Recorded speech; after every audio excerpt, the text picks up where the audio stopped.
Good morning. Good morning, guys. Today is Sunday, guys. It's December 3. So, gawa tayo ng lunch, guys. So, maulan-ulan sa labas, guys. So, ang ating lulutuin ngayon, guys, is manok halang-halang. Halang-halang na manok, guys. Meron tayo dito mga lemongrass, mga dahon ng parang dahon ng suha. Tapos galanggang. Yan ang ating chicken. Chicken halang-halang, guys. Halang-halang na manok. Yan, guys. Oh, kumukulo na yan siya, guys. Lulutuin natin siya, guys, sa sarili niyang sabaw, guys. Hindi pa natin yan linagyan ng tubig, guys. Oh, nag-produce lang siya ng sarili niyang juice, guys.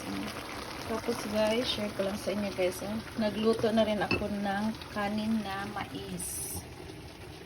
Yan, guys. Mais na kanin yan, guys. Galing din yan sa Philippines. Bigay ng aking brothers, guys. Ang aking brothers na laging nagtatanim ng mga gulay, guys. Tapos, haluan natin siya ng upo, guys. Itong upo na to, guys, galing pa to sa garden ko, guys, dyan sa labas. Pini-preserve ko pa, guys. Hindi pa siya nasisira, guys. Kahit winter na ngayon, guys. Dahil nakalagay siya sa malamig na lugar. Nasa cold room siya, guys. So, guys, nalagyan na natin siya ng hot pepper, hot chili pepper. Tapos, ang ating upo, guys. Nandito na ang ating upo, guys. Pakita ko sa inyo, guys. Yan ang ating upo, guys. So, ngayon, guys, hintayin na lang natin na maluto ang ating, ay, lilagyan ko na rin siya ng gata, guys. Okay. Yan ang gata, guys. Hintayin natin kumukulo, guys. Tapos, lagyan natin ng malunggay. Tapos, ready to eat na, guys. Thank you for watching, guys.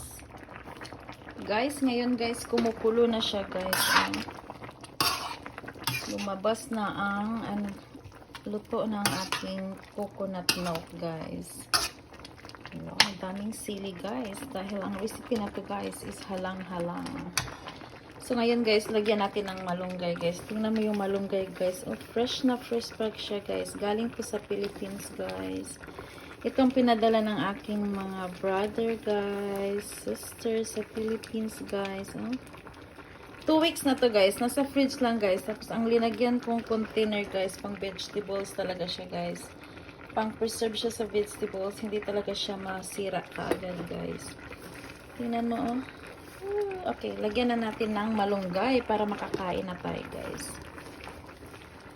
Ooh. Mayaman sa malunggay, guys. Dahil sa Philippines galing. So, dalawang luto ko pa, guys. Magtira ko ng konti, guys. Kasi pang dalawang luto pa to, guys. Pero sayang naman, guys, na masira ang ating malunggay. Pero naka-freezer na yung iba, guys. Yung ibang malunggay na naka-freezer na yan, guys. Wow, ang yaman-yaman, guys, ng ating halang-halang na chicken with malunggay. Malunggay from Philippines, guys. Sa farm ni Orhi. Tapos yung tabyos, guys, yung kadyos, guys. Nagluto na rin ako, guys. Oh my god, ang sarap-sarap, guys. Tingnan nyo, guys. Oh.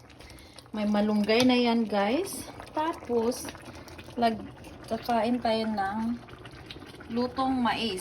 Sinaing kong bigas na mais. Yan, galing sa Philippines din yan, guys. Wow, tama na yan, guys, kasi madurog na ang ating malunggay. Okay, guys, ito na luto na ang ating, luto na yan, guys, oh. At saka yung kanin natin, guys, oh. Luto na yan. So, ngayon, guys, tikman na natin, guys, oh. May sayuti, may malunggay, at saka yung chicken natin, guys. Tikman natin, guys. Oh my god. Sarap talaga yung mais na kanin, guys. Tikman na natin, guys. Oh.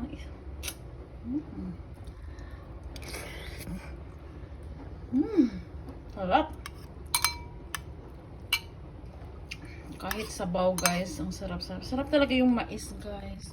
Na kanin. Okay, kain tayo guys. Mmm.